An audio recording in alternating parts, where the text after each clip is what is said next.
Society اور معاشرے میں سب سے بڑی چیز جو اخذ کرنے کی ہے وہ حضور صلی اللہ علیہ وسلم کی صفت رحمت ہے. معاشرے میں رحیم ہو جائے.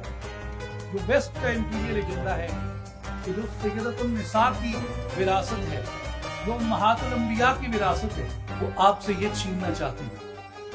علم حاصل کرو. جو اس زمانے میں سب سے مؤثر ہے، علم کے حصول کے مقاصد کو بلند کریں تاکہ آپ کا علم آپ کے ملک کے کام آئے. الحمدللہ وحدہ الصلاة والسلام علی من لا نبی بعدہ وعلی آلہ وصحبہ اجمعین. قابل احترام عزت مآب جناب پروفیسر نسیم حیدر شاہانی صاحب، پرنسپل گورنمنٹ گریجویٹ کالج بکھر، قابل احترام اساتذہ اکرام، faculty members, head of departments, انتظامی افسران ادارہ حاضہ اور تمام طلباء اور طالبات، ناچیز خلوص دل سے آپ کی خدمت میں سلام پیش کرتا ہے اور عزت مآب پروفیسر نسیم حیدر شاہانی صاحب کا تہ دل سے میں شکریہ ادا کرتا ہوں کہ انہوں نے مجھے اس عزت سے اور اس اکرام سے نوازا کہ دوسری مرتبہ مجھے اس ادارہ میں اس عنوان کے ساتھ جو ہماری روح بھی ہے، ہماری جان بھی ہے، ہماری عقل کی روشنی بھی ہے، ہمارے دین کا، دنیا کا، قبر کا اور آخرت کا عظیم سرمایہ ہے، ہمارے نبی اکرم شفیع معظم خاتم الانبیاء سید الانبیاء سرور انبیاء محمد مصطفیٰ احمد مجتبیٰ صلی اللہ علیہ وآلہ وسلم کی ذات گرامی سے ہمارا عشق، ہماری محبت، یہی ہمارا تمام سرمایہ ہے اور یہی ہمارا کل سرمایہ ہے.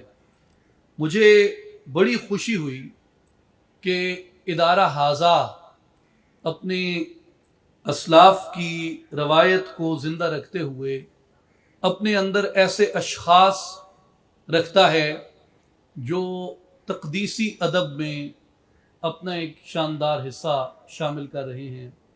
میں پروفیسر سعید عاصم صاحب کو دلی مبارکباد بھی پیش کرتا ہوں اور ان کی بہت خوبصورت لکھے ہوئے کلام پہ انہیں داد واہ واہ تو بہت چھوٹی چیز ہے.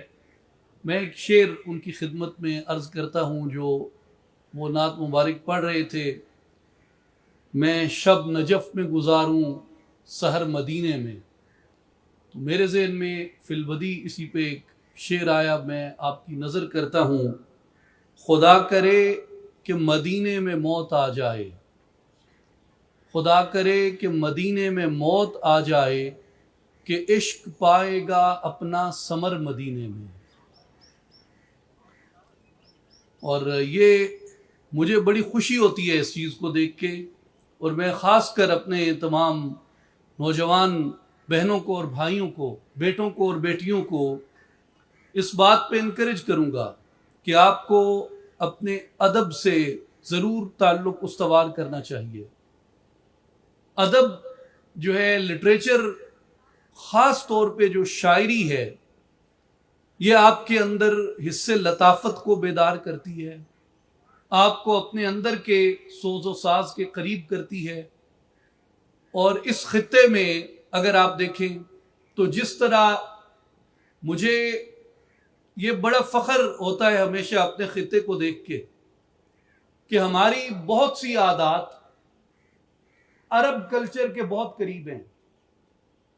جس طرح ایک فصاحت لسان العرب میں پائی جاتی ہے، میں اس کی برابری کا تو دعویٰ کوئی مسلمان سوچ بھی نہیں سکتا، لیکن ہمارے اس خطے کی جتنی زبانیں ہیں ان کی فصاحت عربی کے بعد